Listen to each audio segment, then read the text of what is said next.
What's up, guys? Welcome back to another stream.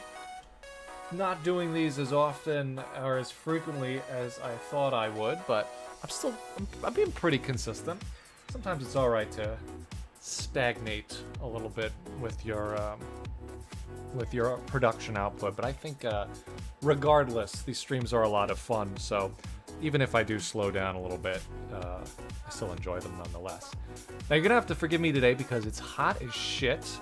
You'll tell me if this fan is too loud. I have a fan blowing next to me. Just let me know if it's too loud. I'll turn it off, but if I turn it off, this stream might be a little bit shorter because it's really hot right now. Maybe I can turn it down if it's too loud.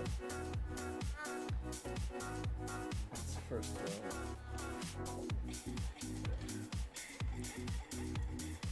So, today we are continuing to redesign the Mazah region. Pokedex is a project that I've been working on for a couple of weeks now, sort of finishing up the Mazah Pokedex by doing all of the little tweaks and redesigns that we've been, well, at least that I've been wanting to make before I end the Mazah region for good. Well, I shouldn't say that. Before I end my contributions to the Mazah region. People are still working on the fan game, of course. And one of the things that I really wanted to change for a while now, actually, are the sirens. And let me go back to their original artwork for those of you who might not even be familiar with them because it was a long time ago that I introduced them. So these were the original four, sorry, there are four. And as you can tell, these are from about over 2 years ago.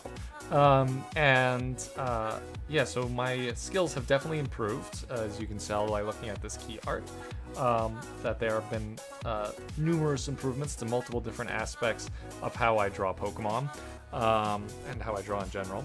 And as much as I really like a lot about these designs, there are still things that I don't want to just leave untouched. There are things that need adjusting and, in some cases, pretty major overhauls, if you remember from the tier list. So we're starting with Melumuse because Melumuse has always been my favorite, and it was the first one that I designed, and I think this best embodies the sort of feeling that I want to get from the legendary sirens. Something in between cute, magical, and a little bit eerie.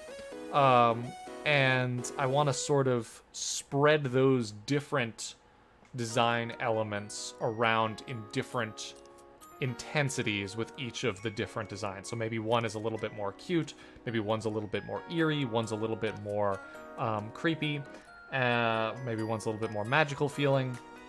But we're going to start with Melumuse, and I'm going to actually bring this guy all the way up to sit with the other drafts, because I've already done 3 different revisions of this character. This was the first one I did, kind of staying a little bit more faithful to the original design, but the biggest change here is that I swapped out those little like shell things for actual arms. Then I did it again here, and I tried to make it a little bit more compact, leaning more into the cute side. And then I leaned even further into the small, cutesy side. And I liked a lot about this, but I still wasn't 100% happy with it because it drifted a little too far away from the eerie side, because I still want a little of that.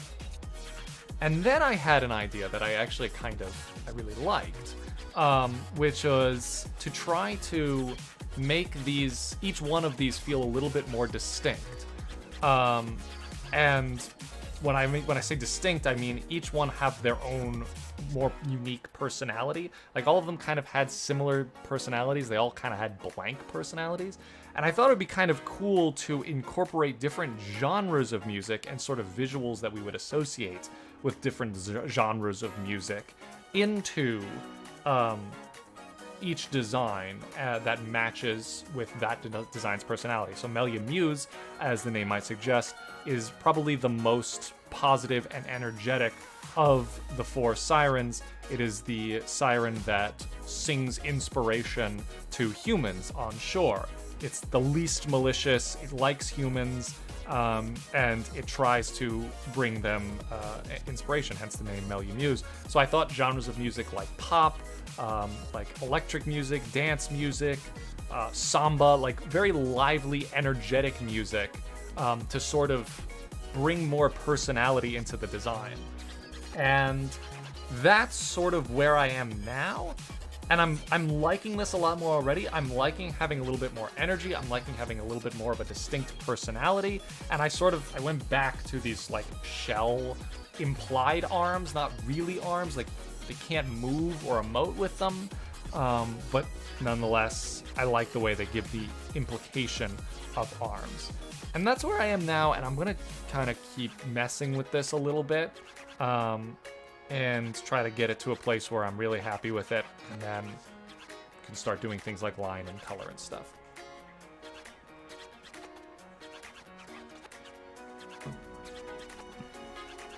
And for those of you who don't know, I made these characters during the month of Mermaid, my second mermaid challenge that I ever did on the channel. So if you guys were familiar with the tone of those mermaid challenges, you sort of get the idea of sort of the direction I want to take these. But of course, you know, in a more tame, Pokemon-friendly kind of sense. And I don't want people to start nitpicking, you know, the term siren. That's the name I gave them. Because I felt like it rolled off the tongue well, the legendary sirens, sort of like how the Regis are the legendary titans, or, you know, Entei, Suicune, and Raikou are the legendary beasts. These are the legendary sirens. I'm not really, you know, I'm not trying to create a encyclopedia article on the definition of sirens here. I'm using inspiration from sirens, mermaids, fish, fairies, all sorts of magical creatures. And, you know, as far as the world of Pokemon is concerned, these characters will be what defines a siren, I guess.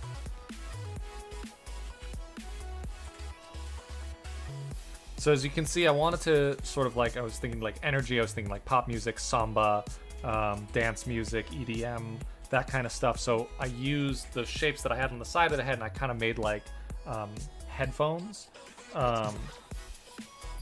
which I thought was kind of a cute way to incorporate those shapes, which I liked, without, you know, and while still continuing to elevate the concept behind the design. And then I also, something I know was confusing. One of the things that I wanted to do was eradicate some confusion in terms of like anatomy and stuff. Like the fins that attach from the head down to the tail, or like the legs or whatever they are. See, that's the thing. They're like, what are they? Is it flat or what is it? I didn't even really know when I drew it. So now I'm trying to make it look a little bit more clear. They're like legs, but they're also fins, and they bend at the knees. And that also adds a little bit more energy, a little bit more dynamism to the pose.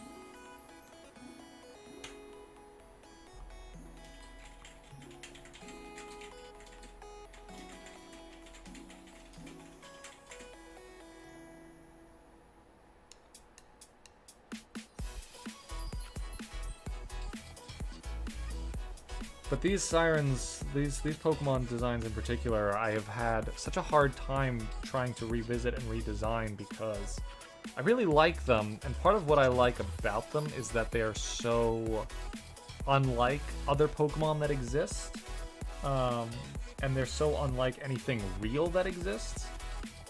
Excuse me, and those are my favorite kinds of Pokemon designs.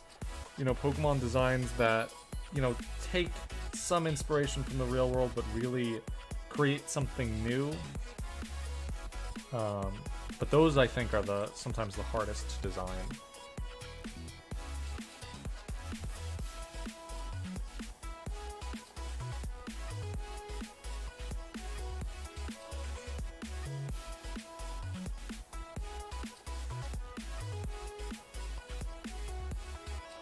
The head face looks really weird and doesn't look energetic. All right, let's talk about critiques, people. So, if this is, I would very much appreciate some critiques, but I realize that not everyone understands the best way to give a critique. So, this is something I learned in art school. When you're giving a critique, it's important to point out an issue that you have with the piece, but explain why it's a problem and explain what you think the artist could do differently to improve on that issue that you have with it. So if you think the face looks weird, why? Does it look uncanny? Does it look hard to read? Does it look too creepy? Does it look too cute? And then what could change in order to rectify the issue that you have with it? Because I don't know what to do with the face looks weird and it doesn't look energetic. That's not enough for me to actually make a change to it. But if you would like to give some constructive critiques, I'm all ears. I think one thing maybe is the mouth could take up a little bit more space on the face. Seeing as we are sirens, we're all about the singing.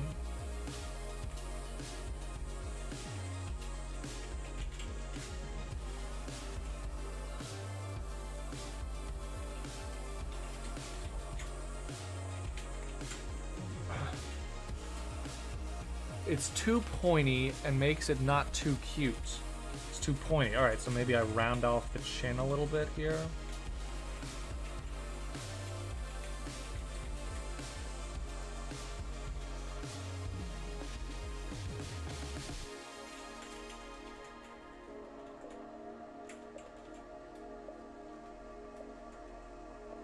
I'm trying to sort of find a way to strike a middle ground between, you know, the myths of sirens and harpies and mermaids having, you know, very humanoid features, sort of luring sailors in by looking like women in the water. So I want, you know, some aspects of it to sort of be uncannily human. But I don't want to do it in a way that makes it feel like it needs to be a little creepy, but not too creepy. You know what I'm saying? Like, it needs to be like, what the fuck? But it doesn't need to be like, ew. Like, I don't want it to look gross. I want, at least this one, I want to look cute and positive and energetic.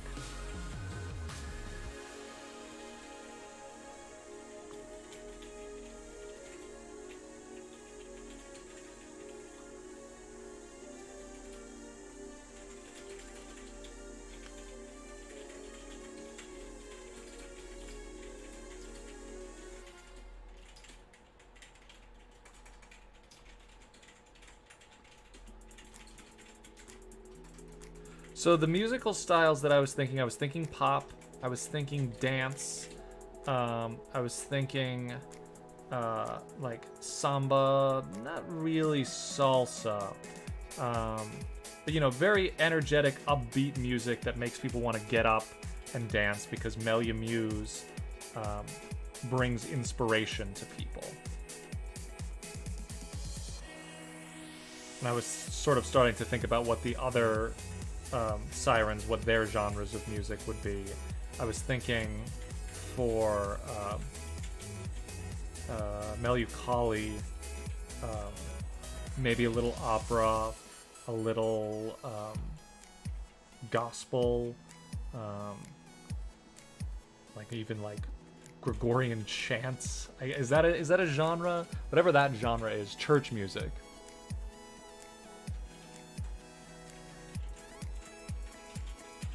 Maybe try revising the tail. Which, the tail fin on the back?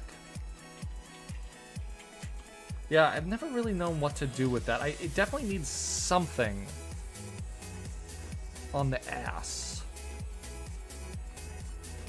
But I'm not sure what.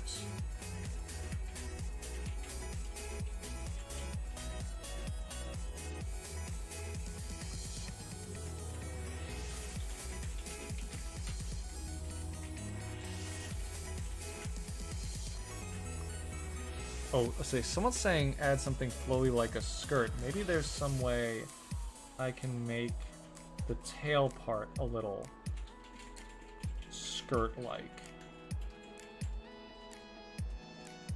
You know, like maybe like a koi fin.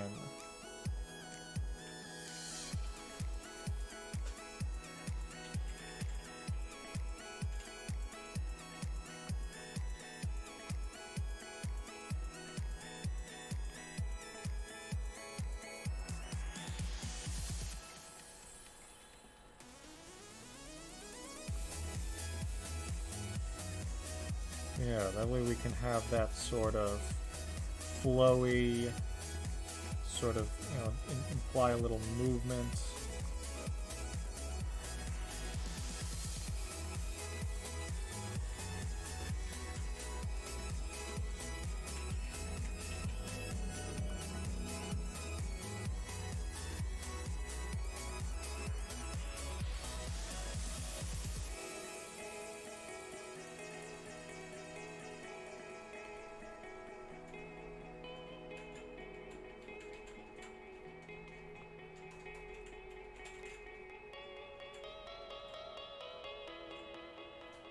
Oop, got a little bit of a tangent there. We don't like that.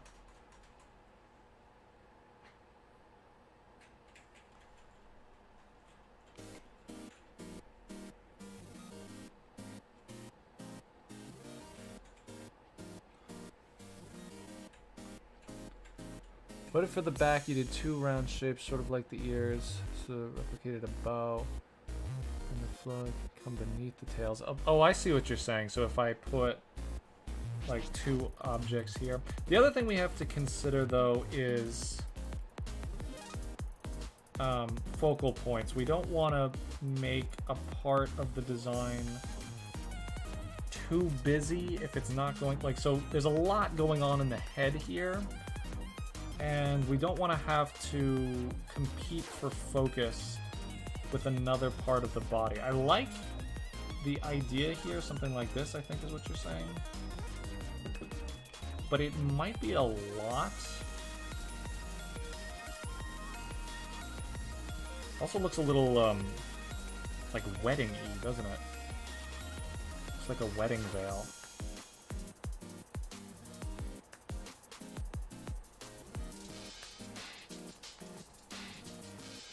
Yeah, I kind of like that idea, but it makes it look a little too juvenile, and it also looks a little too much like a wedding veil.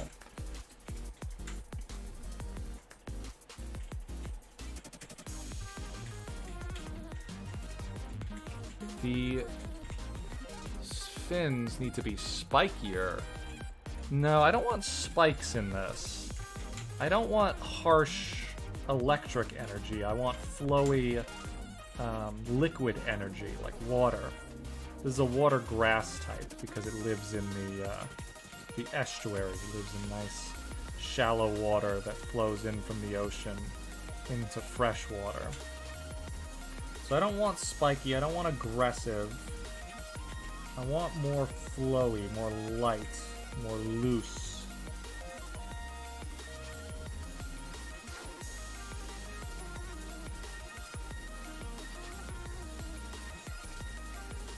And I'm pretty happy with these fins coming down from the side.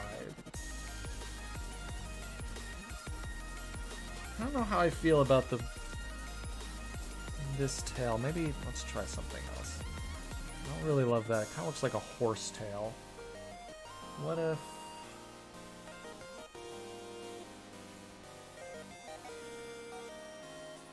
we did something that's sort of folded over on itself?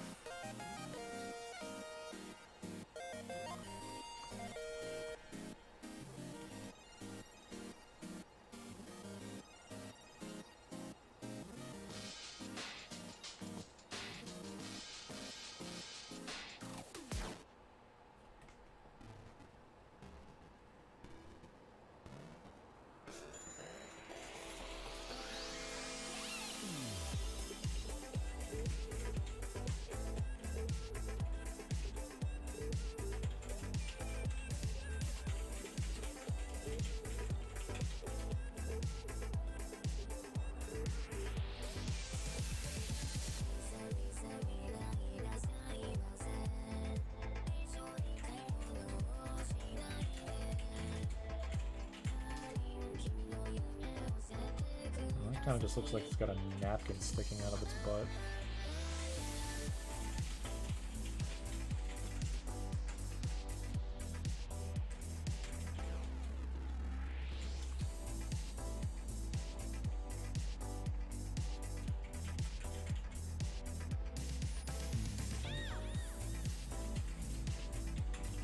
Oh, you know, I'm gonna have to ban this Gus guy. He was a problem in the last stream, and I gave him plenty of warnings, but he's still here, so I'm gonna go ahead and I'm just gonna go ahead and ban this guy.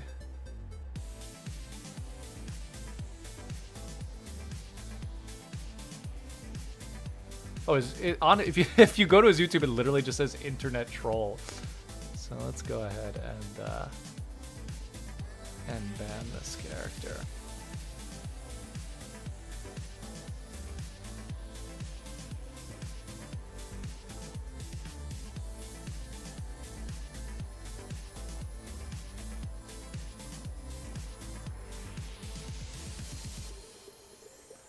All right. No more of that.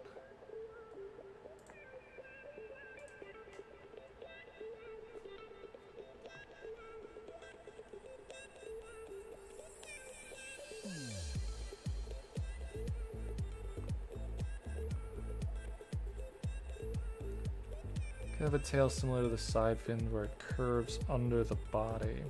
Yeah, maybe it goes like, starts up here on the back.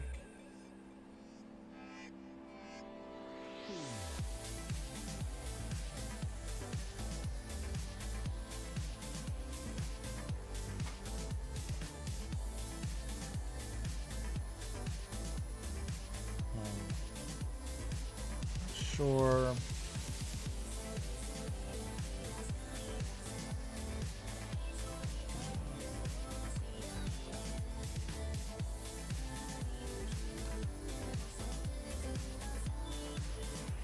The legs are messing with me. The one close to the viewer reads as a mermaid tail to make the bend one look awkward. What if I did this actually to explain? I think that's partially because of the way, because it doesn't have any color in it right now.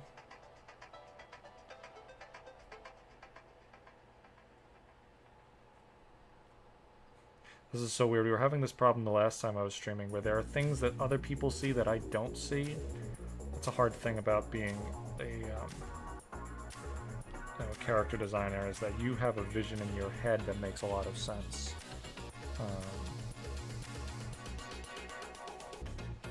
But that what's the word I'm looking for? That dissonance between your ideas and the way, that's always been the biggest struggle for me, is trying to get what I see in my head onto paper for other people to enjoy. Come on, fella. Just want to fill this in.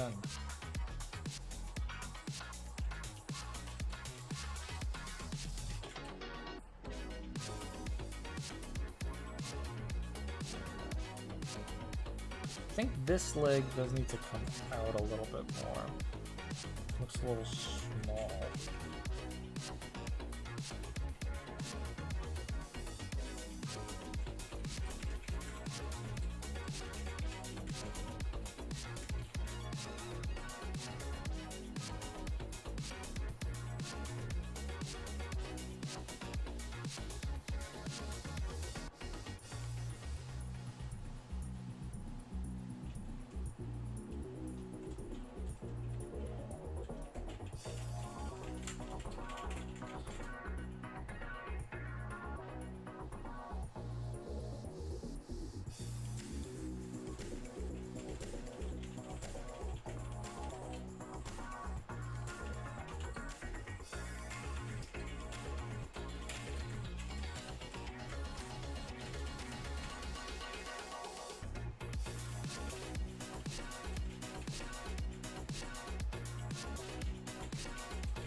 Alright, does that look a little more clear now?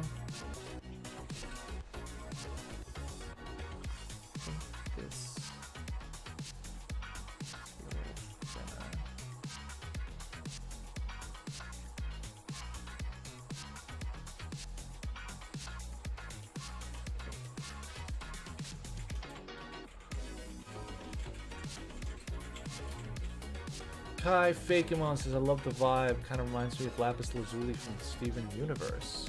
Thank you very much for the donation. Oh, actually, there was another one I missed here. Personally, I like the way the hair looks, but I like it in smaller size. Can't really picture it moving or swimming unless it's levitating. You know, that was something that a lot of other people said they had a problem with. They can't picture it moving. And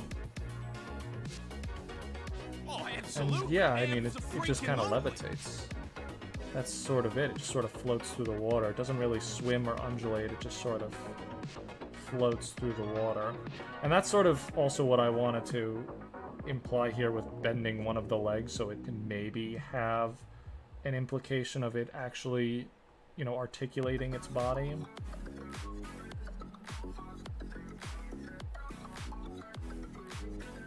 Flip it for a second.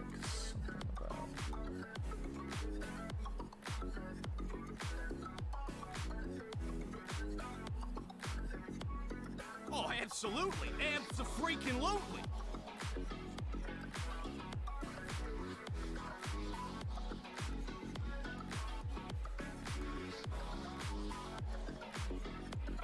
Now, there's something else I have to consider here working on this design, and that is that some people, I think, are just not going to like the aesthetic that this Pokemon has. You know, it's something important to think about when you're considering critiques from an audience, particularly when you're doing a character design, is that, you know, some people just aren't going to like what they're seeing. I see some people saying Karen vibes. And I think that's just because it has hair. And I actually kind of understand where you're coming from that. Usually I actually don't like Pokemon with hair implied. But I thought because it sort of has the pop thing going on, that the short, poofy hair actually was very appropriate for the design. Okay, I actually kind of like this.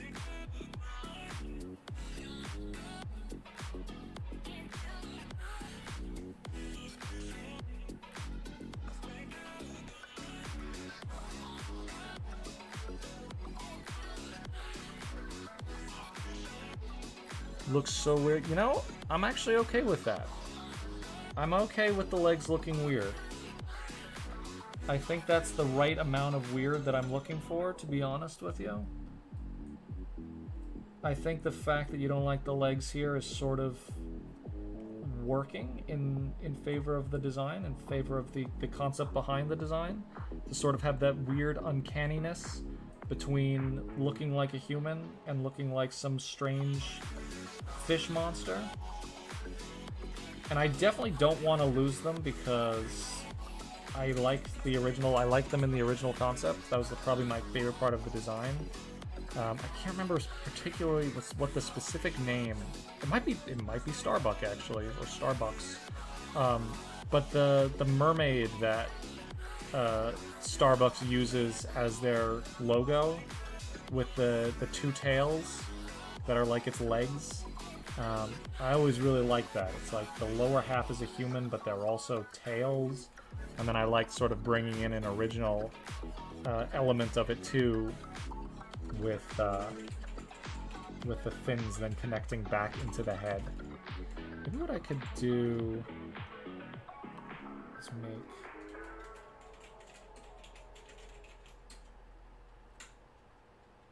like that.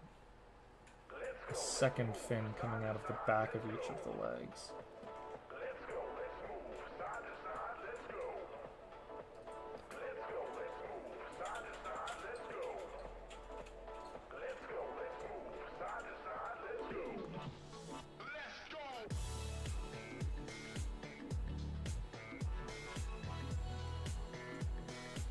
Yeah, okay. I'm liking this tail.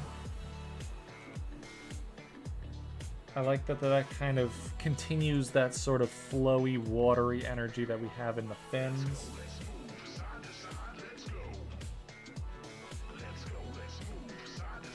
This little tuft of hair is a little confusing. That a little smaller.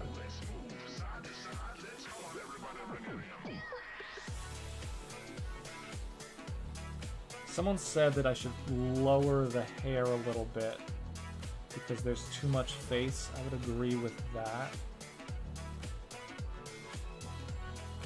Actually, I'll bring this top poof down.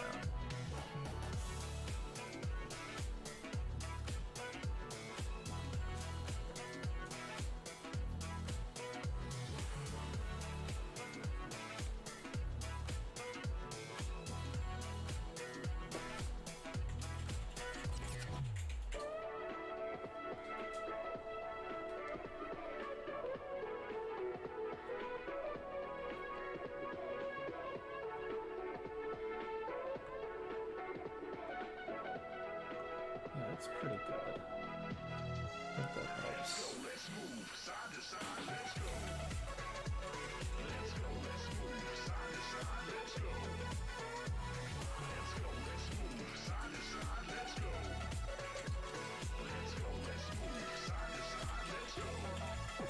Yeah, I'm liking this. So something that I really didn't like about the original design was how little movement there was in it. Everything is just so round, and you know, you don't think of round and curvy as the same thing as stiff, but it feels so stiff, and it drains a lot of personality out of it. So I think having that energy brought into it helps a lot.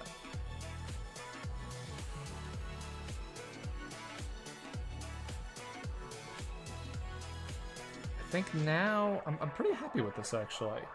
I feel like I'm finally reaching a point where I can be content with the redesign. Now, of course, I have to go in and start adding colors before I decide on that, because sometimes you get to the colors and you sort of lose everything that you had.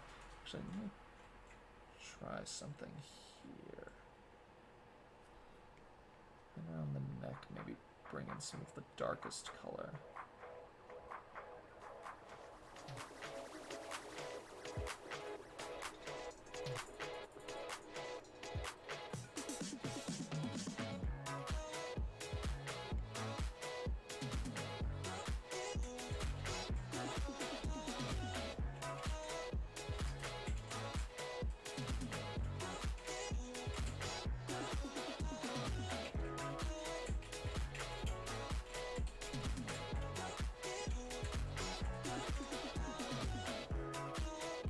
No, I think I'm actually happy with the way the butt fin looks. And you know, I did a Swampert fin actually on this. So if you wanted to see what it did look like with a Swampert fin, that's more of a Marshtomp fin than a Swampert fin. But you know, I think that's sort of the similar idea. But again, you lose a lot of the flowy, wavy, water-like energy when it's just rounded like that. It becomes very harsh. It becomes very strong, and it sort of contrasts the nature of the Pokemon that I wanted to imply.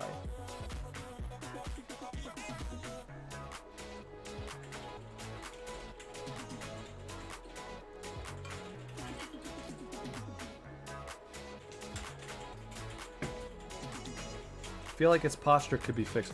Are you talking about me or the Pokemon? No, I hear you. Posture could be fixed. Looks uncomfortable. Well, remember, it's not a human. I think this would be an uncomfortable position for a human, but it's not a human. I sort of want to be able to exaggerate human motion in a way that a human wouldn't be able to do with the design. So like a weird arch in the back.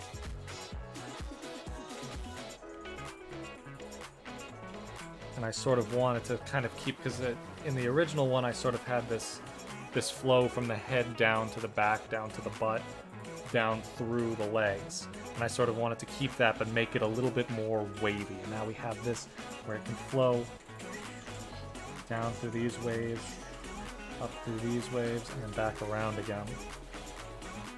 And sort of all kind of crashing waves up at the head.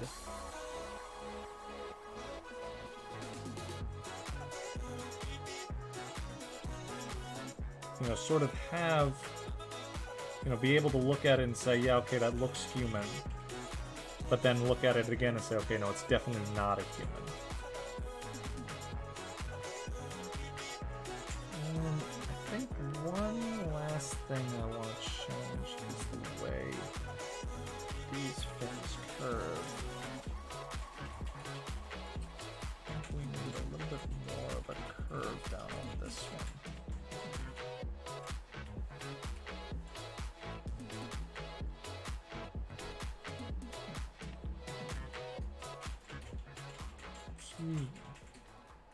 Trying not to use the like shape assist drawing tool as often as I can. I think that was a big crutch that I used a lot in my old Pokemon designs. Like you can see, like, I know I keep going back to it, but this is what I do as part of my process. But you can see like every shape on this design I used the tool assist for. And that it looks weird. Like you lose so much gestural movement when you use that tool. So I'm trying not to as often as I can.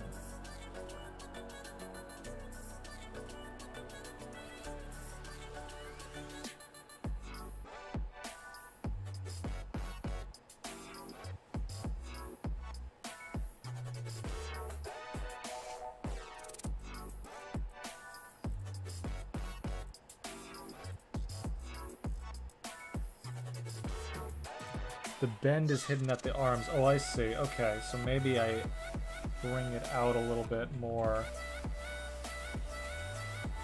Okay. Okay, that's... You're right. You're right. I see what you're saying. See, that was a very good critique. I appreciate that a lot. The bend was hidden at the arms, so you couldn't see that. You couldn't read that as a leg. Alright, good. Good call. Still want to make this one a little thinner.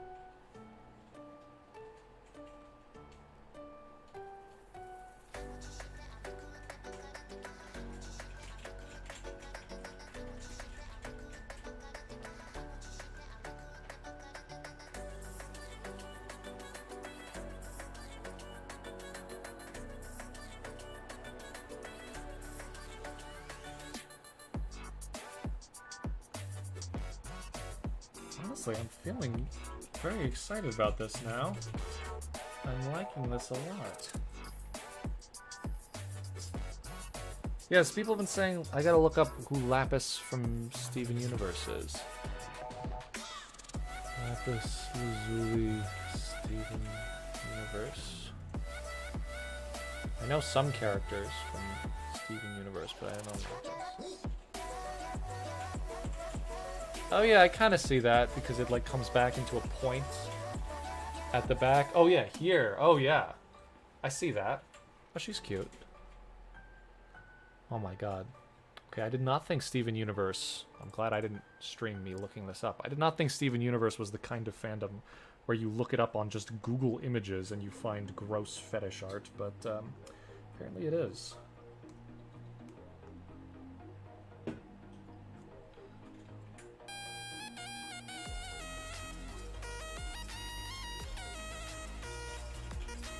All right, I'm pretty good with this. It's exactly where I want it to be now. It's got that mix of weird and uncanny, and then parts of it that are cute. Let me actually ask Claire because she likes cute Pokemon, but she also likes weird Pokemon. Have I struck a good balance here between weird and cute?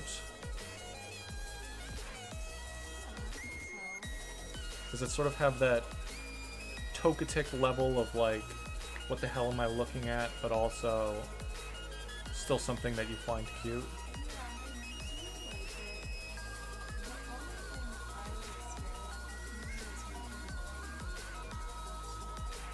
More dynamic? Okay.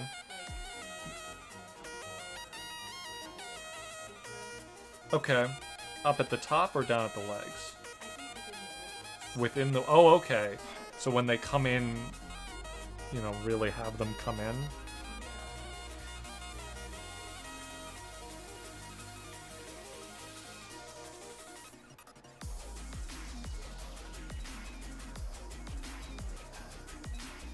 Okay.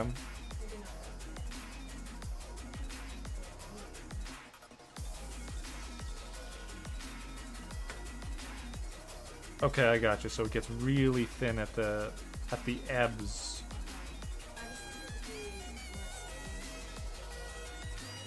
Okay.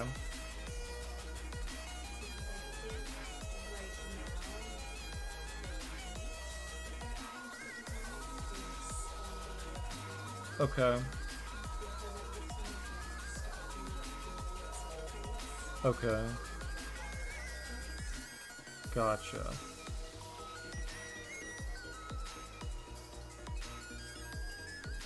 I actually did a lot of that kind of dynamic shape movement. If you guys want to see spoilers for more redesigns, I redesigned the Lillarina line, and I was trying to get, again, that sort of flowy water kind of feel with the hair. Now, of course, we're talking about two different kinds of textures. The hair is one big voluminous mass versus this fin, which is a very thin, almost paper-like material that is folding back and forth. I guess not like paper, more like cloth. You like that better? Okay. Yeah, see, again, that's something that I haven't had enough practice with because I relied too heavily on that drawing assist tool that just made these round edges for me. I just sort of stuck with that.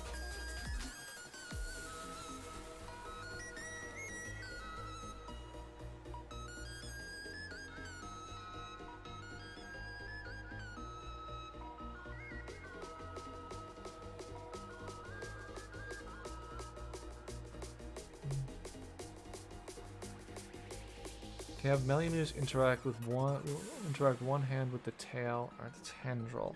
So you mean like brushing it back or something? So now we're getting tricky again because the like shell arms, I wanted to do away with them at first when I first started redesigning all of the sirens, Melumuse, but starting with Melumuse because originally they had these shell arms that I imagine couldn't articulate, right? That's just like one solid shape.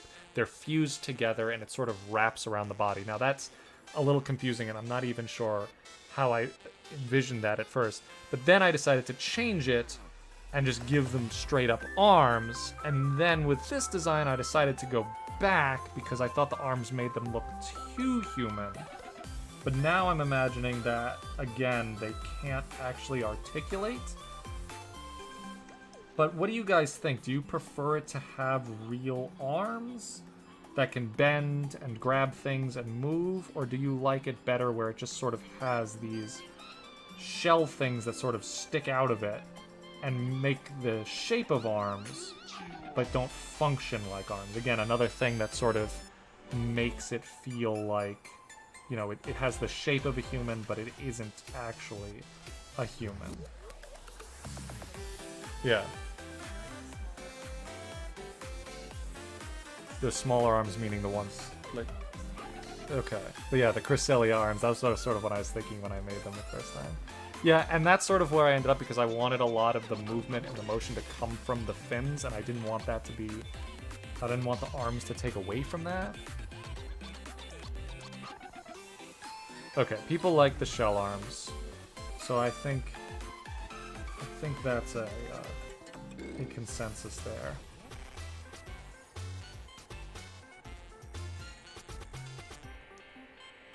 Maybe a middle point between both ideas. Maybe they can move and articulate, but they still are that shape. So maybe, like... Maybe this one ends here. Then the other one comes out. It's a little confusing behind the fins.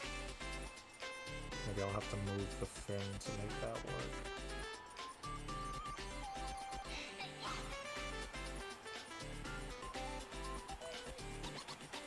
And maybe I just leave it in that pose, but I make it more clear that it's two different shapes.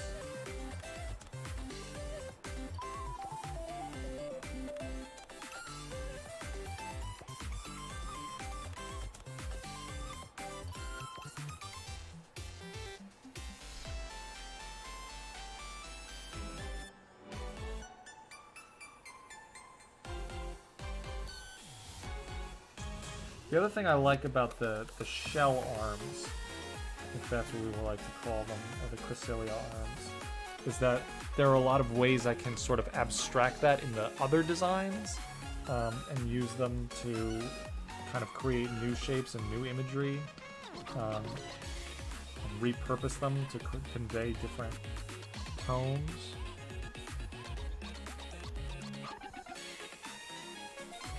Maybe the shell arms can move to the base that connects to a body. Like pull them back a little bit. I feel like, yeah, actually maybe...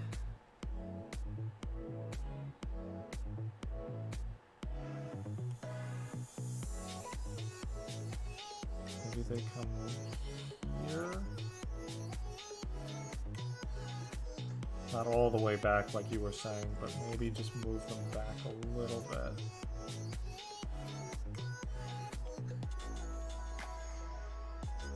And then yeah, maybe I have to pull this hair fin out forward a little bit so it's not obstructing them. This is one of the hardest parts of character design, is when you have it at a place where you're like, oh, this looks good, I like it. And you're like, wait, no, there's a problem here. I have to destroy what I have. I have to rip it apart. But that's my favorite part about working digitally, is that you don't really have to rip it apart. You do a little surgery on it. You pull one part out, one problematic part, and you graft another part in.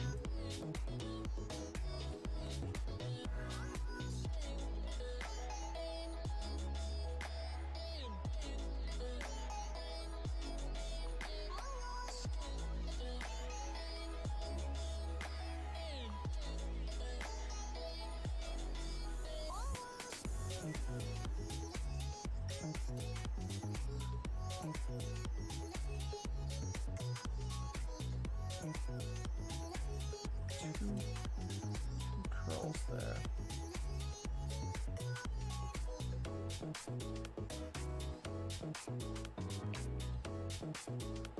Have them overlap a little bit too, so we can show off the transparency later, because that's another thing that I liked in the original design, was the transparency of those fins.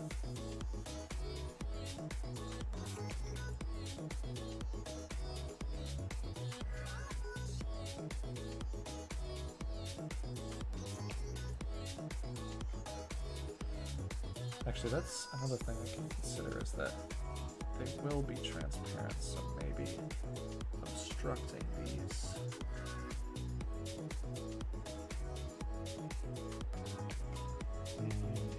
No, it's getting a little messy here. I think I have to go back to where I had it before. That's the other nice thing about working digitally, is that if you do the surgery and you find out you don't like it, you just press undo.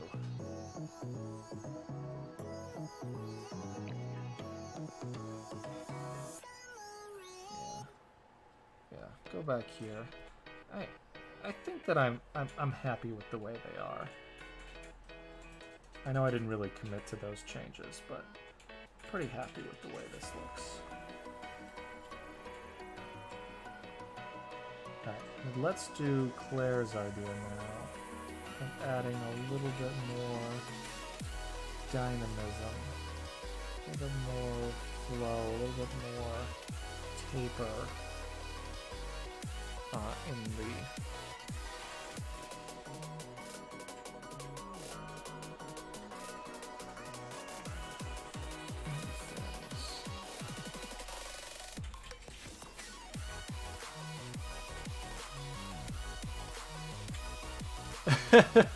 You're welcome, generic username. Yeah, I used to stream at 5 p.m. my time, which would be about 3 hours from now. But I find that I get more people. I guess we have a lot of international fans because more people join my streams when I stream earlier in the day.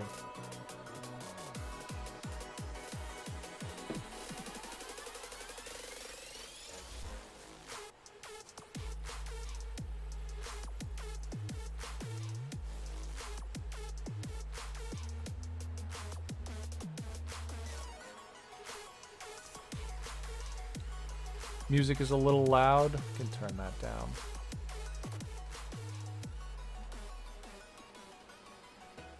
Is that better with the music?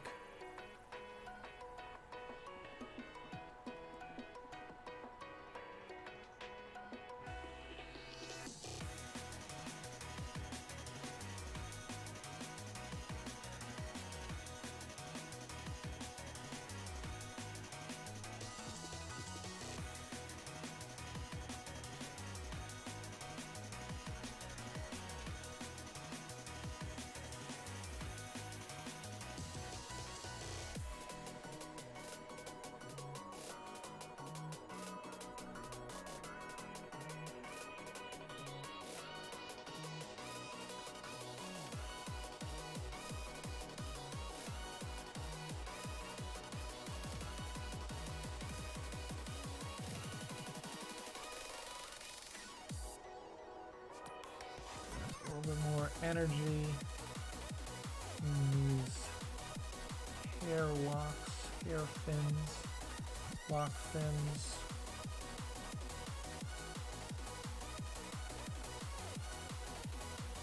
We have a little tasteful overlap here. Not a tangent, not an uncomfortable tangent, but a tasteful overlap.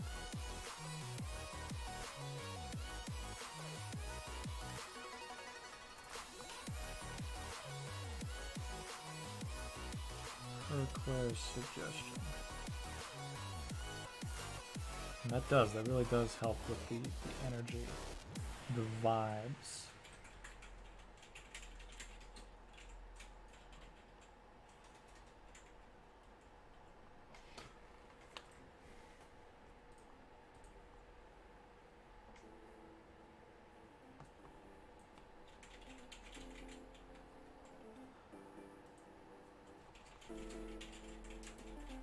Oh, by the way, I didn't ever actually bother to check to see if anyone complained. But is my fan too loud? I feel like it's a... Is it? I don't... Because it's pretty close to my mic right now, and I feel like I would have heard someone say something by now, but...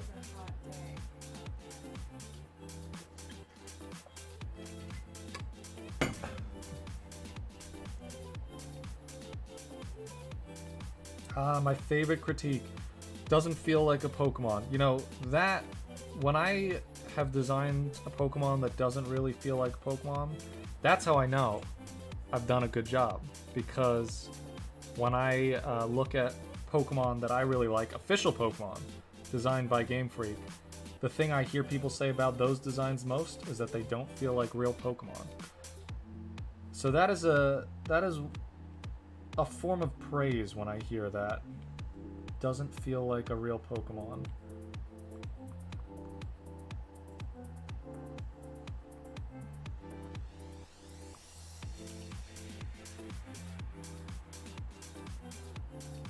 I always feel conflicted when people say they like my designs more than official Pokemon designs, because on the one hand I'm like, wow, that's a pretty good compliment, but then on the other hand I'm like, I really like official Pokemon designs. Do I have bad taste?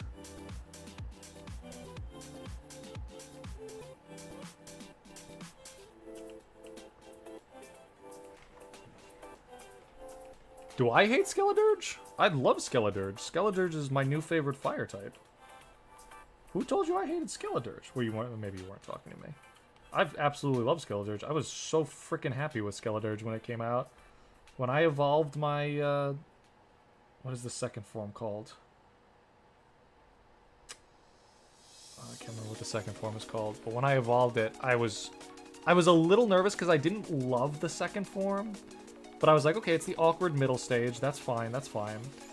You know, I'll be patient. And then when I evolved it into Skeledirge, I was like, oh my god. This is everything I could have hoped for and more. I absolutely love that they decided to make a crocodile Pokemon, but they focused on an aspect of crocodiles that I don't think people think about a lot, which is their singing. And I think that is such a cute thing. And then I also love the inclusion of the little bird, you know, like a little cattlefinch that would clean out a crocodile's teeth, but it's a spirit and it's an extension of its own voice, and it hatched from a little egg on its head. I just think it's damn fantastic. Crocolore, yes.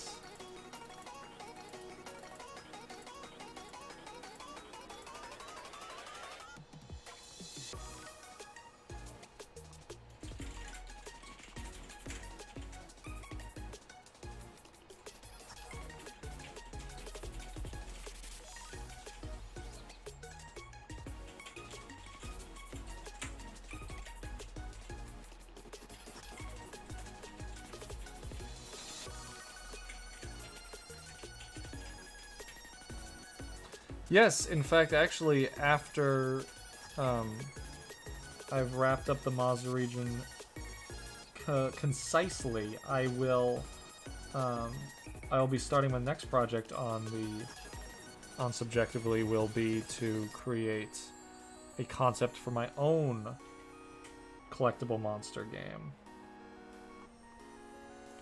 I've talked about it a little bit before on stream, but basically I want to use the world that I have established in Mermaid, actually, the same world, the same drawing challenge where I first conceived the sirens. I want to use that world as a collectible monster world. The Enigmorphs.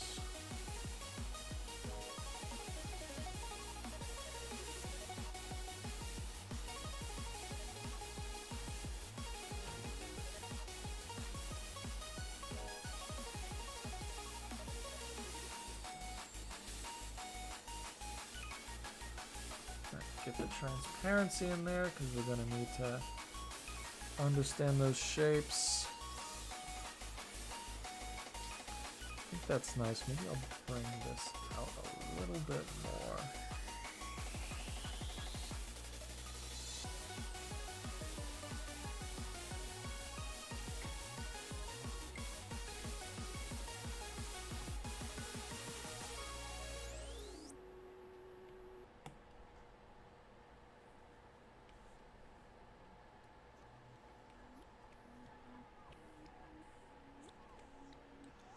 Yeah, I was a big fan of Skeledirge. I started playing Scarlet again. I picked it up after, or during those Gimmighoul raids, and I got a shiny Gimmighoul. I was so fucking excited for that. Pardon my language, but it didn't even take me that long, and I found a shiny Gimmighoul, which, you know, it's such a subtle shiny, but still, I love Golden Go so much. That I was very excited to get a shiny, and it's just a rare shiny. I like rare shinies. But anyway, I started playing it again, and I realized how many new Pokemon from Scarlet and Violet from Gen 9 I really, really love. I almost want to make a video about Koraidon and how much I love and Miraidon too, but how much I loved that concept. And, you know, for all of the flaws that Scarlet and Violet had, it was incredible to me that they were able to evoke a sense of nostalgia within me through this connection that you had with a Pokemon, which I haven't really felt in a really long time. You know, like, I still love Pokemon, but when I was a kid, I, like, you know, people who played Pokemon as a kid, you understand what I'm talking about. Like, back in, like, Ruby and Sapphire, right, where the graphics were, you know, just pixels. They were pretty, but it was pixels, so it wasn't super immersive. The screen was about this big. But I felt this connection with my Pokemon because I was a kid, right? I had that sort of level of suspension of disbelief where I could feel a connection with a Pokemon. And I hadn't felt that again since maybe I was in high school until Scarlet and Violet and the sort of way they tied in Koraidon or Miraidon with the story. And then also how it sort of captured the essence of what HMs were trying to do as a mechanic in earlier games, where the Pokemon help you complete your journey, but I didn't feel limited by forcing one of my Pokemon to have these moves that were also their moves in battle, and instead it was just a partner who was alongside me throughout my adventure who could then help me physically navigate through my journey. And I don't know, I could write, like I said, I could write a whole script about how much I love Koraidon and how much I feel like, you know, that was such a brilliant little inclusion of and a tribute almost to classic Pokemon games. Now, if only the game played without so many bugs and crashes and graphic issues, then it would be, you know, a 40 out of 10. But unfortunately, it, like, falls pretty short with those hang-ups, which is such a shame because so much about it is so great.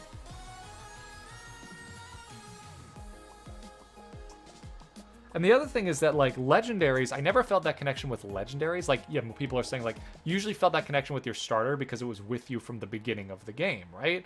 But it was kind of cool that the legendary of this game was also your partner throughout the game, yet you were still able to fight the legendary at the end of the game, and you were sort of able to have this really climactic ending to the story of your connection with Koraidon, this Pokemon that you found weak and sort of in the same position that you as a beginning trainer was. You didn't know where to go, you didn't know what to do, you wanted to become stronger, and then by the end of the game, both you and Koraidon have become stronger, and you face off against an opponent who might seem stronger than you, but because of your bond as a trainer in Pokemon, you were able to overcome that final obstacle. And I just think that's just the epitome of Pokemon. And again, like, I haven't really experienced that in a Pokemon game since I was very young, and I could just sort of project my own excitement onto the world.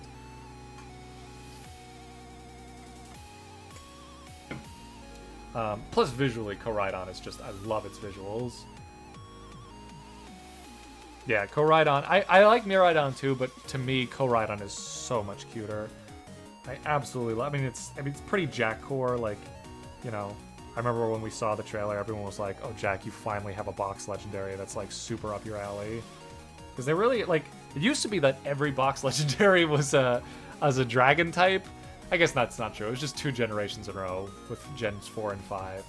And then I guess Rayquaza a little bit before that. But then there was, I like Xerneas, but, like, Xerneas wasn't like, whoa, that's so up my alley. And then, I kind of like Solgaleo. I was definitely not a huge fan of, oh my god, Zacian and Zamazenta. Although they tried to do a similar thing with Zacian and Zamazenta where you sort of meet them at the beginning of the game, and they're sort of in this weakened state, and you grow alongside them, and eventually they become your partners. So I think they were sort of trying to get that same feeling, but I think they did it better in Scarlet and Violet.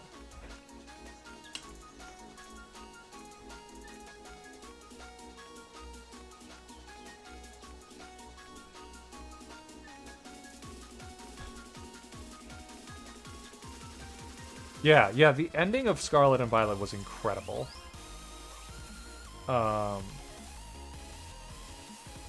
It really is a shame. And actually, at that point in the game, like, the graphics weren't bothering me as much, because, like, when you're in an enclosed space, like, when they have these, like, set rooms and stuff, the game looks a lot nicer.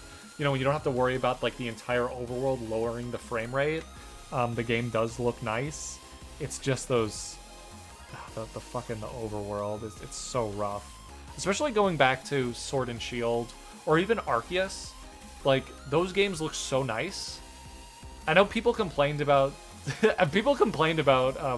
Sword and Shield when it first came out. They didn't like the graphics, but if you go back looking at Sword and Shield compared to Scarlet and Violet, you're like, how did we go backwards? How does this look worse? I even prefer the way they rendered textures in Sword and Shield, other than the way they rendered metal textures. The way golden Pokemon look in that game, the way they actually look golden. Oh, shiny Magikarp.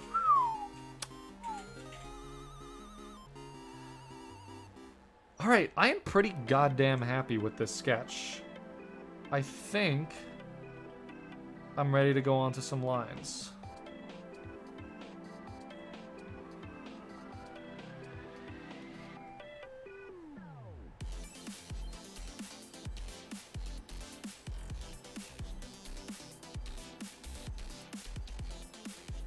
But before I do that, just like Melumuse, I need water. So I'll be right back. You want me to refill yours? Well, let me throw up the...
All right. Gonna start doing lines. I'm seeing people talking about shiny locks. Now, actually, I used to be more opposed to shiny locks until Scarlet and Violet started doing. I guess until they did the Gimme Ghoul raid, because now I'm imagining this awesome event where you have to battle shiny Koraidon in a raid and you have to beat it in order to catch it, and I kind of love that. You know, in the past, there were events that gave out shiny Pokemon, and they still do this, where they have events that give out shiny legendary Pokemon. And then the only other way to get shiny legendary Pokemon is to just soft reset over and over and over and over again. And I've done it. I have quite a few shiny legendary Pokemon. Some games it's easier than others. And I've gotten quite a few. And, you know, it's incredibly exhilarating when you finally get that shiny.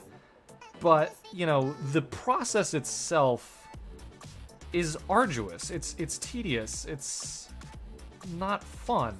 You know, you need to do it while you're, like, on a plane or watching a really long movie or something. And I've done it a lot, and I kind of enjoy soft resetting, but not as much as I enjoy actually working for it. I was thinking about how the shiny hunting method in Scarlet and Violet, it makes it super easy to find shinies, right?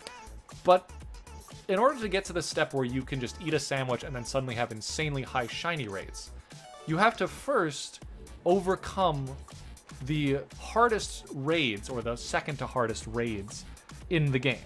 And it's, you know, especially when you're going online without like a group of people, it's hard to do the 6-star raids, because a lot of times you get matched up with kids that don't understand type advantage, they don't have EV trained Pokemon, they don't have good IVs on their Pokemon, they don't have level 100 Pokemon. So more often than not, you don't even win those 6-star raids, let alone get the Herba Mystica from them. But then when you do, it's like, oh nice, there's my Herba Mystica, now I have an opportunity to go shiny hunting. And then the shiny hunting itself is a lot quicker. You know, you still run around, they're still like staring, and then like I shiny hunted Charcadet last night, which is like such a hard Pokemon to shiny hunt because only its eyes are a different color. But you know, it's still exhilarating when you see it. You're like, yes, there's the shiny Charcadet. But the tedium is instead made a challenge. You know, instead of just turning the game off, turning it back on, turning the game off, turning it back on, you are the challenge. The tedium is now replaced with beating, you know, overcoming an obstacle. It's a little less chance and more based off of your skill.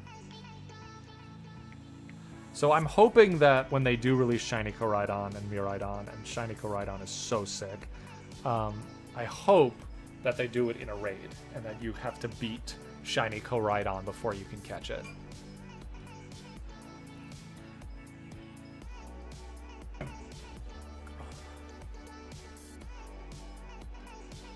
You know, I kind of like Charcadet and Armarouge and Cerulege's shinies. I kind of like really subtle shinies. Just because it feels like more of a flex than a shiny that's like an entirely different color. And I don't mean shinies that are like Blissey, where it's like almost the same color, but like if shiny Blissey had like red eyes and that was the only thing that was different, I would kind of love that. And I do feel that way about Charcadet and Armarouge and Cerulege, where it's like, you know, this Pokemon is barely different, but I still put the time into it to find it anyway. And so I do kind of like those shinies. And the same thing about Golden Go. Like, you know, people are like, oh, why isn't shiny Golden Go silver? And I'm like, no, I don't want it to be silver. I like it being gold.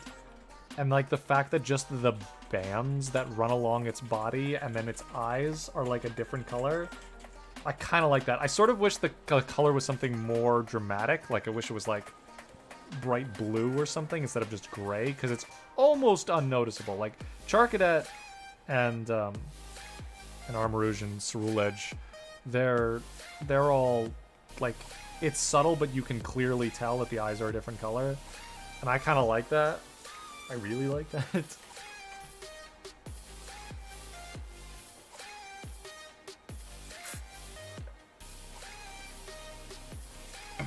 I am doing Smogus this year, but, and it might disappoint some people to know, I'm doing Smogus a little bit differently this year. This year when I do Smogus, instead of doing a different dragon every day for the entire month, I'm going to work on one piece, a dragon, a piece of artwork with a dragon in it. I'm going to work on it for 2 hours every day for the entire month, because 2 hours is about what I spend on like the monthly drawing challenges, the individual character designs. And I just want to try it because I've done the draw one thing every day for an entire month thing. I've done that a ton of times and I like it. I enjoy it. I think it's a valuable exercise, but I am looking forward to trying something a little bit new. I'm into trying new things, trying to branch out as an artist a little bit. Oh, speaking of new things, I haven't even said anything yet, but I have a new iPad now. Look at that monster. Look at the size of that freaking thing, right?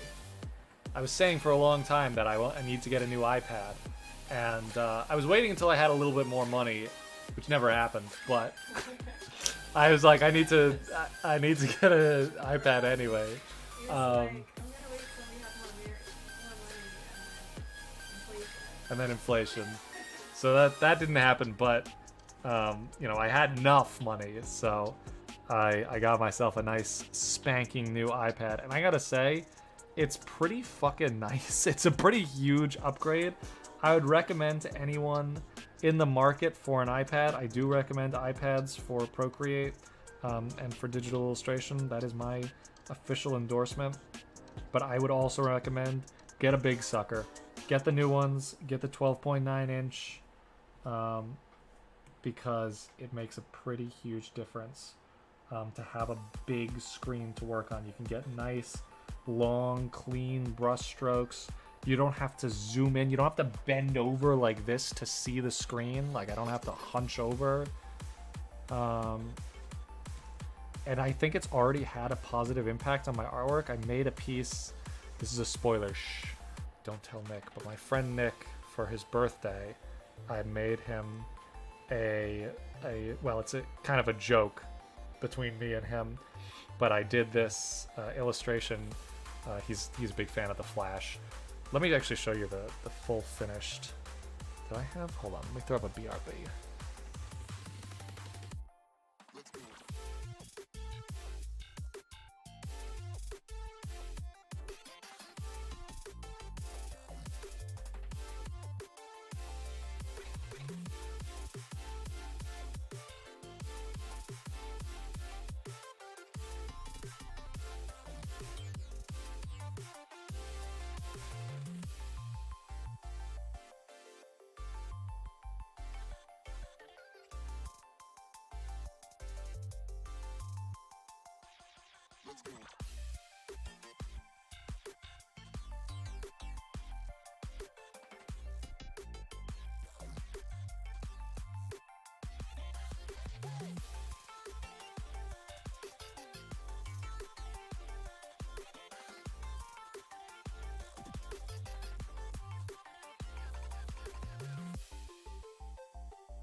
So, this was a joke that he and I had, that Santa Claus was the first speedster.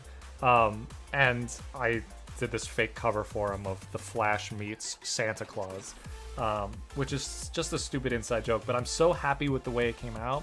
And just being able to work on a bigger surface does incredible things, especially when you're using like tools that emulate actual paintbrushes and stuff. And I'm just so happy with this, and this is actually the first piece that I did on my new iPad. So this is like, to me, like proof that getting a new iPad was worth the investment. And I can't wait to show this to him because I think he's really gonna like it. This isn't.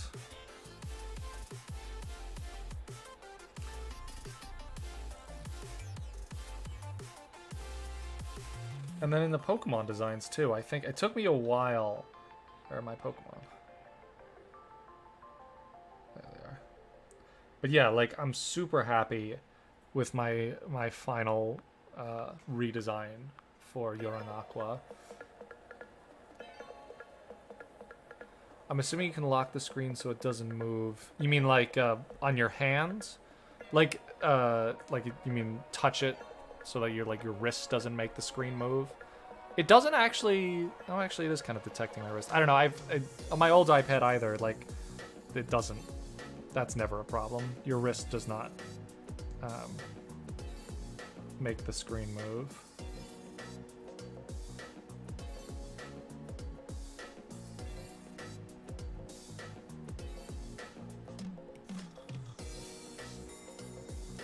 The other nice thing about the new iPad, but it was a little frustrating because, it's fucking Apple, so they're always, trying to make you buy more things. One of the frustrating things is that the new iPad uses a different charging cord. What is this? What the hell is that? I have the newest iPhone. It's not the newest iPhone anymore, I guess. But I thought I had the newest iPhone, so I was like, why would I need a different charger? This is a different charger.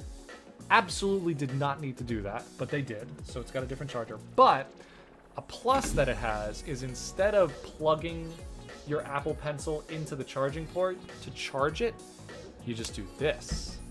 And that actually charges the pencil. And it's a magnet, which is pretty cool. It's like one of those things that they definitely could have done originally, but they just decided to make it an upgrade feature. But I like that. I'm not gonna pretend that I don't.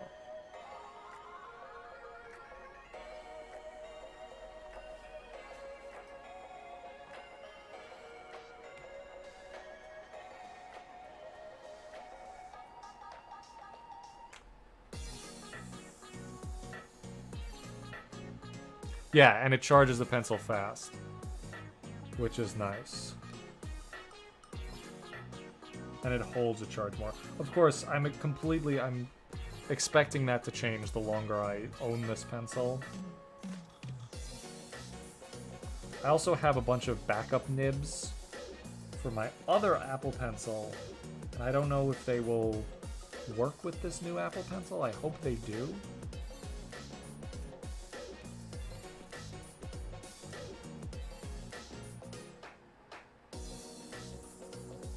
I don't want to have to buy new ones. Although I am keeping my old iPad because Claire uses it.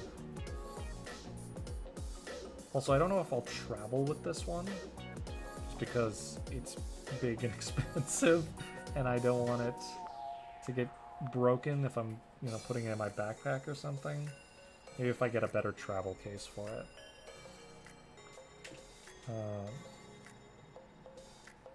So I might just, if I'm traveling, I need to do work on the road, maybe I'll bring my other iPad.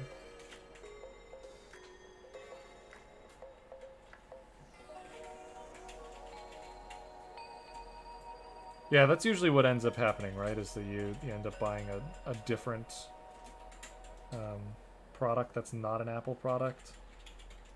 I couldn't believe, so, I was at the Apple store, and of course there was a guy who was trying to sell me on every possible thing he could, which is his job. I don't hold that against him. But, I said, this is the one I want. You don't need to sell me on it. I'm going to buy it. Then he's like, all right, let's talk about cases. I'm like, all right, I do need a case. The lowest you're going to get at an Apple store for a case for an iPad. I'm not kidding. I was just there. $250 for a case. And I shit you not. So this case that I have right here, I got this off Amazon for like $12. And I shit you not, the case that the guy showed me at the Apple store was almost exactly the same thing. And he does this. He says, check this out. He takes the fold and he goes this. Look at this. And then you can prop it up like this. You can prop it like this. And I'm like, dude, there's no way that you don't know that every single iPad case ever made does that. And that you can buy it for less than a tenth of what you're offering right now.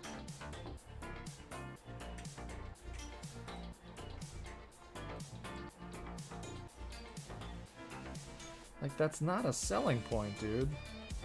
This thing's gotta, like, do my fucking dishes for me.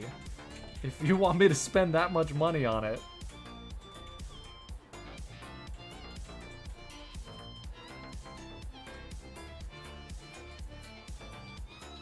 probably is your case. If you bought the case off of Amazon for $12, it's probably the same case.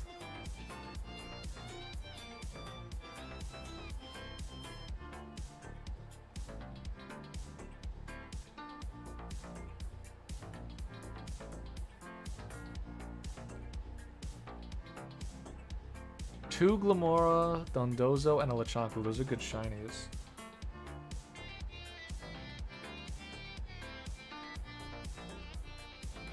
We were trying to get, Claire and I were both looking for a shiny Fletchling. And so I was using a flying sandwich, and you can catch Hoppip on the same routes that you can catch, Fletchling. So obviously I was seeing a lot of Hoppips too. And in one sandwich, I found 3 shiny Hoppips, and no Fletchlings, and no 5 shiny Fletchlings. Which is a grand total of 4 shiny Hoppips for me, and 2 shiny Jumpluffs. I don't know why, but shiny Hoppip is the one that I find the most often. Not just in Pokemon Scarlet, but also in Pokemon Go. I have found 2 shiny Hoppips in Pokemon Go. Not during events. And then after that, I did another flying sandwich, found the shiny Fletchling pretty quickly, and then I was like, alright, what else do I want to hunt for? So I went to right outside the Psychic gym leader town, and I found 4. Within the same sandwich, I found 4 shiny Murkrows.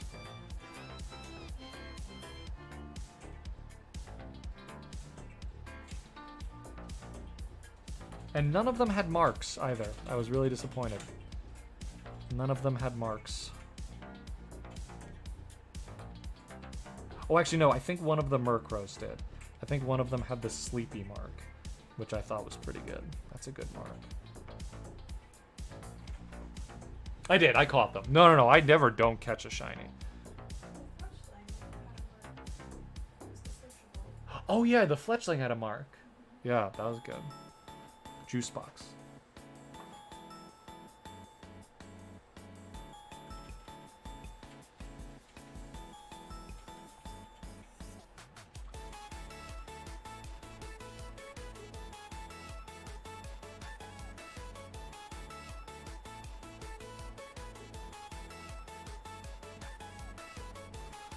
yeah, I had a flying sandwich. What? You never had a flying sandwich before?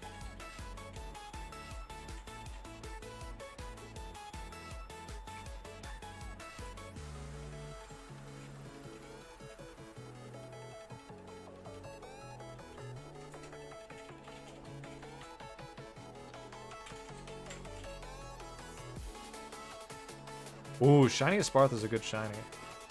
Oh, y'all gonna make me want to show off my shiny collection now. Scarlet and Violet has treated me well in terms of shinies. Although now I brought over some of my shinies from Pokemon Home. Oh, my gold team. Love my gold team.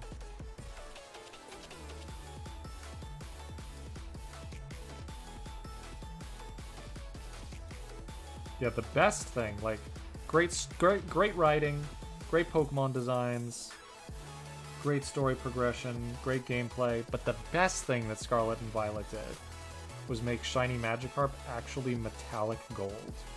That is the best thing that any Pokemon game has ever done.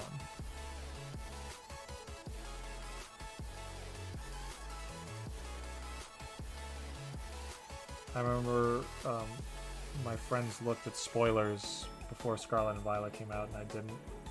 My one friend was trying to get me to guess what she was like. This is like the most Jack Core thing in existence. You're gonna be so excited. And I thought she was talking about a new Pokemon. And she's like, no, think gold, think dragons. And I'm like, there's a golden dragon Pokemon? She's like, no, not quite.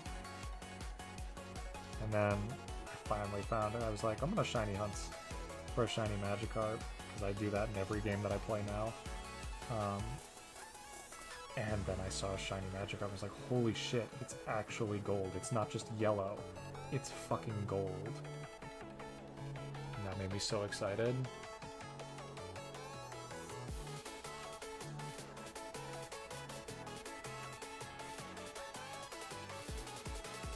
Ooh, and Shiny Psyduck is a good one. Don't evolve it, though. Because Shiny Golduck is not good. Also, Golduck in general is... It's so close to being a cool Pokemon, but I don't like it. Every time I think I like Golduck... I remember I caught a Shiny Psyduck right at the beginning of Ultra Sun and Ultra Moon, so I played through the game with it. But after I evolved it, I was like sometimes you play through a game with a Pokemon you didn't think you liked before, but then because you play through the game with them, you sort of create an attachment to them. It never happened with Golduck. I never... I feel bad saying it, but Golduck never got any cooler to me.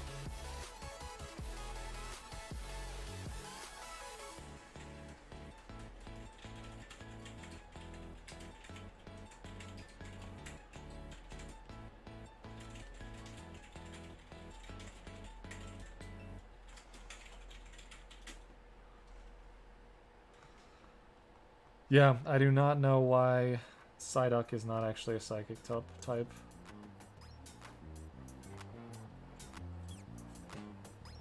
Even the design of Golduck would seem to imply that it is, in fact, a Psychic type. With the little crystal on its head.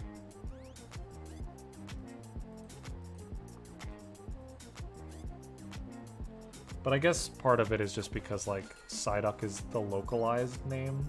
I don't know what Psyduck's Japanese name is, but maybe. Let's look it up. What was Psyduck's Japanese name?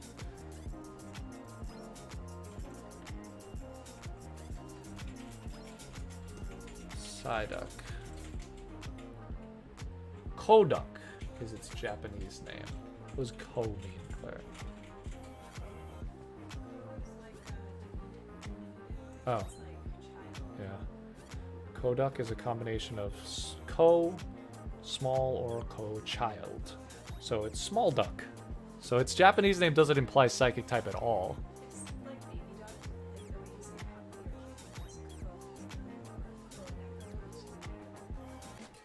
What's Golduck's Japanese name? Golduck. Okay, so Golduck's Japanese name is still Golduck.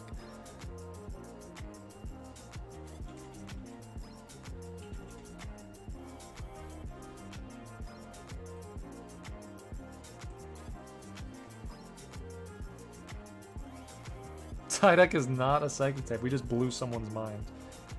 No, Psyduck is not a Psychic type. Neither is Golduck.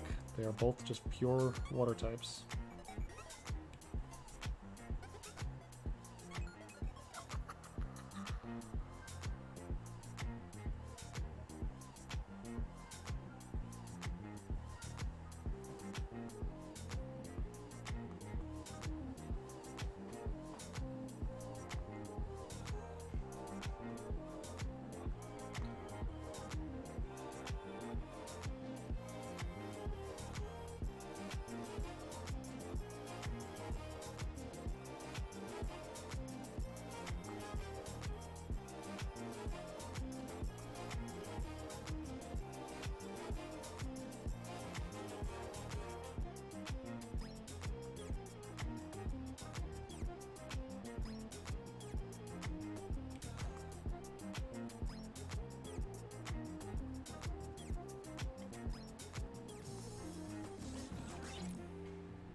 So if you want nice clean lines, one thing I will suggest, having a bigger screen helps a lot. Because if you can move your hand, like the difference between doing this and doing this is palpable. And now that I have a nice big screen to work on, I'm really aware of how much having a big screen helps. But another thing that helps is this brush that I have. Called, well, not the pen, the actual brush itself, the Poketo Liner. It's a brush I designed, and it's available for purchase on our Gumroad. Actually, if you look at the link in the description of this stream, the Subjectively Poketo pack is all the brushes that I use to design Fakemon. But it's got a little bit of curvature correction to it, so it actually automatically straightens itself not straightens itself, but smooths itself. And it's subtle, but you know, you can't really scribble with it. See what I'm saying? It has a little bit of correction.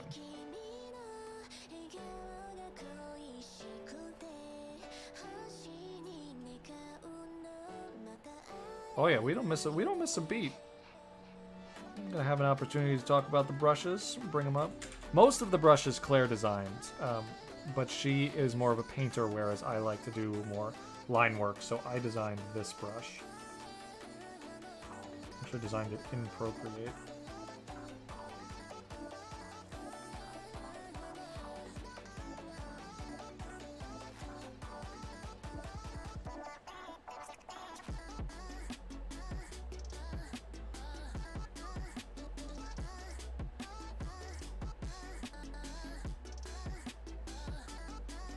You know, I was thinking about maybe doing Pokemon redesign videos again.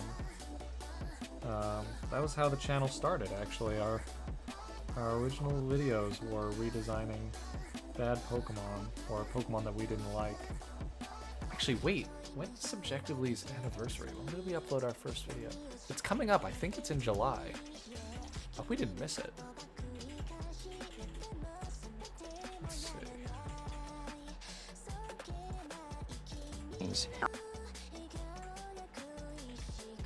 23rd. July 23rd was our first video.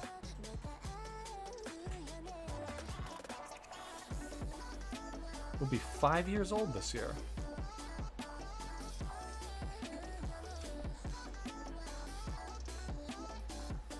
The software I'm using to mirror my iPad onto the computer is called Air Server. It is, I think, like $60, but it's a one-time payment, and it is reliable and consistent. I think really all it does is it replicates the software for AirPlay, or whatever it's called, the thing that allows you to stream any screen from any Apple product onto any other Apple product. Like if you have a Mac, I think you can just do this. Like it's built into Macs that you can do screen share from an iPad to a MacBook or to a Mac desktop. Oh, we're on the Arcane album now. I don't know if I'm going to get copyright striked for using Arcane music, so I'll just go to a different royalty-free one. As much as I like this song, I don't want to get copyright striked.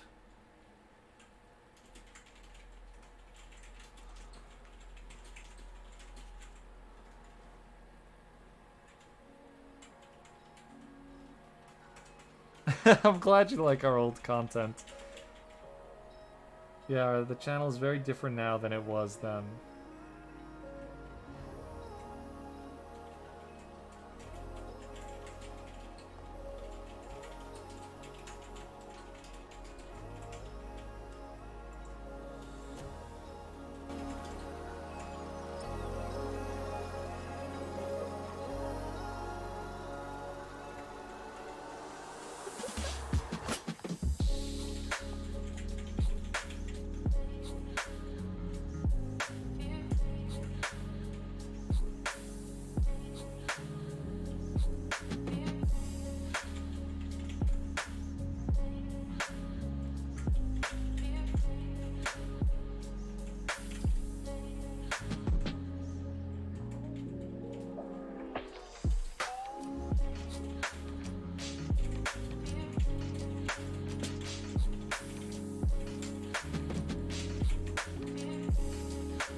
Alright, so I think I'm gonna finish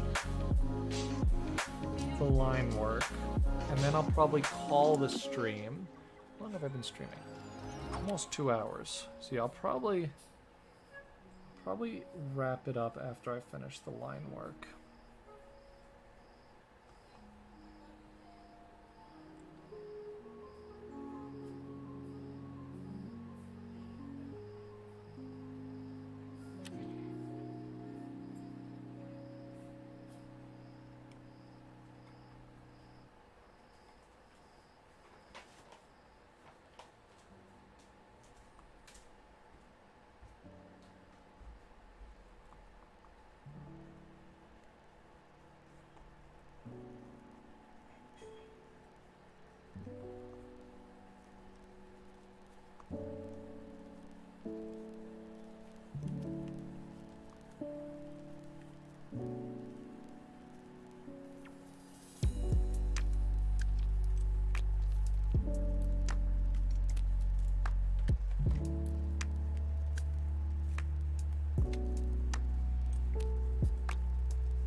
What's my Mazah team? I would say my starter would definitely be Malukata.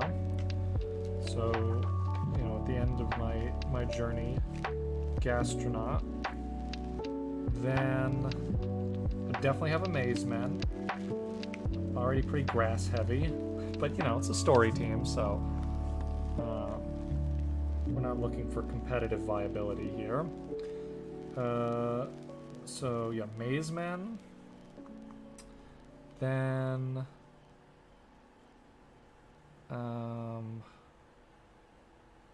Titanotrop.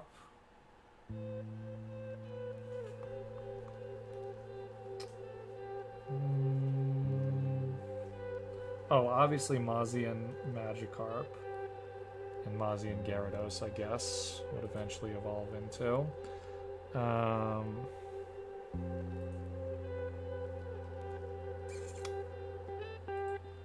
Who else? Well, if I was going to use a legendary, I'd probably take Maripone.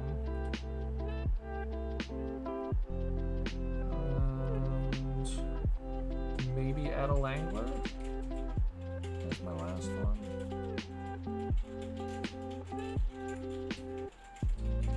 Would probably change a lot, just like in any Pokemon game, my team changes a lot.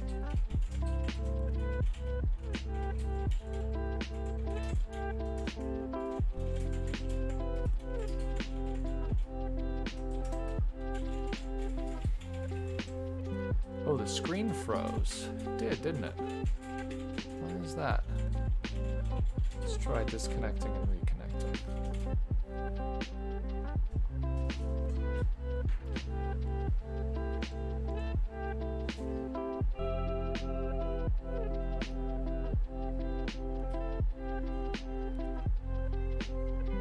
Music is louder than voice. Why does that happen? I literally did not change the volume. It's so quiet on my desktop.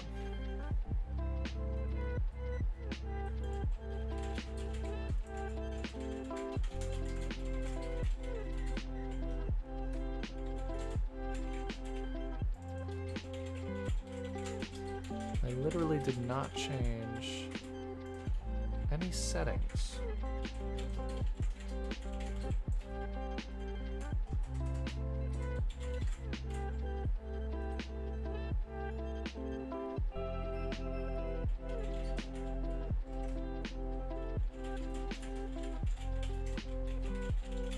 There we go. Fixed.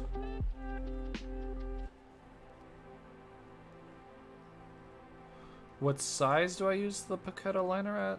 It depends on the size of the canvas. 'Cause sometimes I use different sized canvas. But I always try to keep it pretty thin.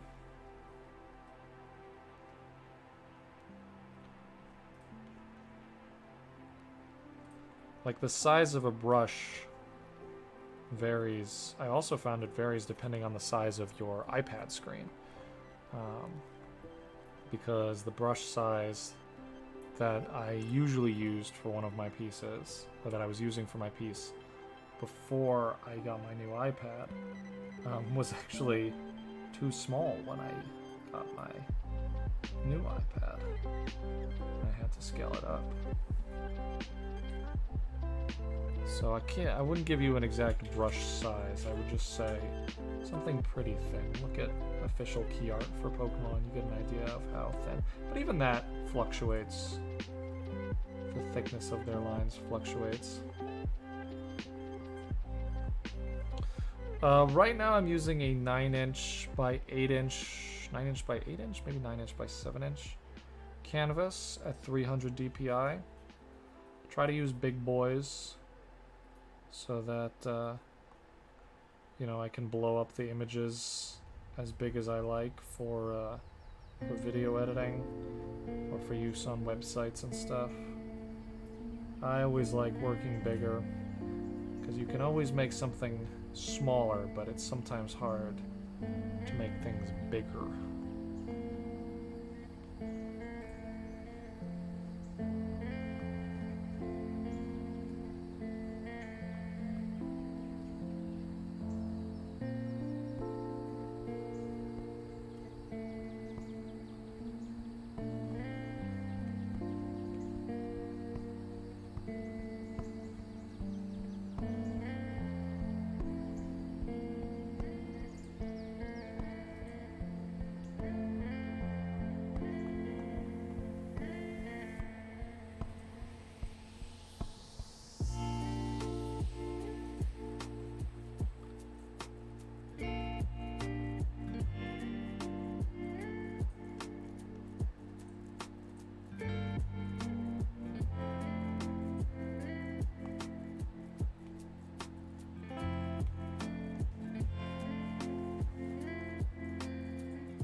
Right. And what the hell, while we're here, I'll put the base colors in. The colors I don't want to change. Pretty happy with the colors. So I'll just drag and drop the colors from one of the other iterations.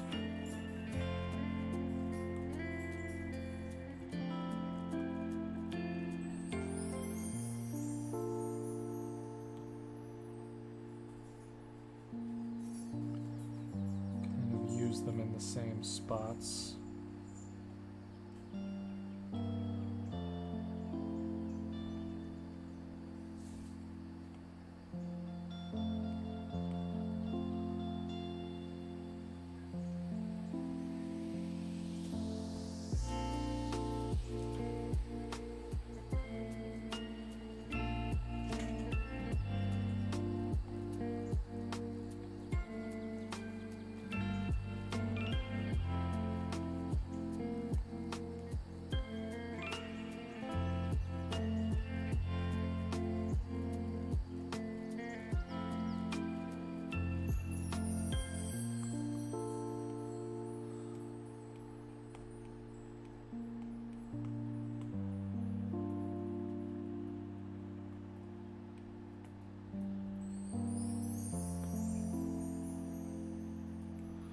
Oh boy, you know, I actually went through all of the issues that I had with the original design earlier on in the stream. If you want to go back and closer to the beginning of the stream, I talk about what I didn't like about the original design.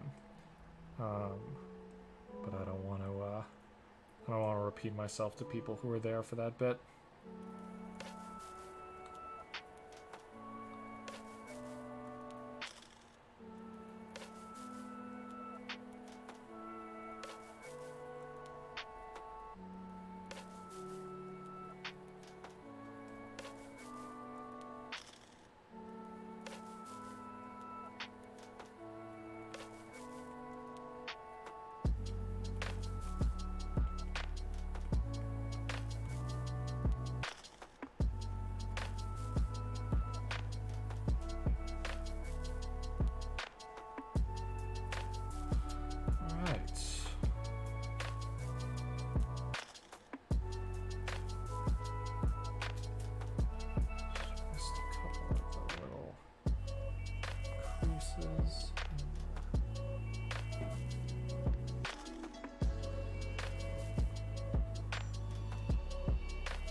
Okay, so I will,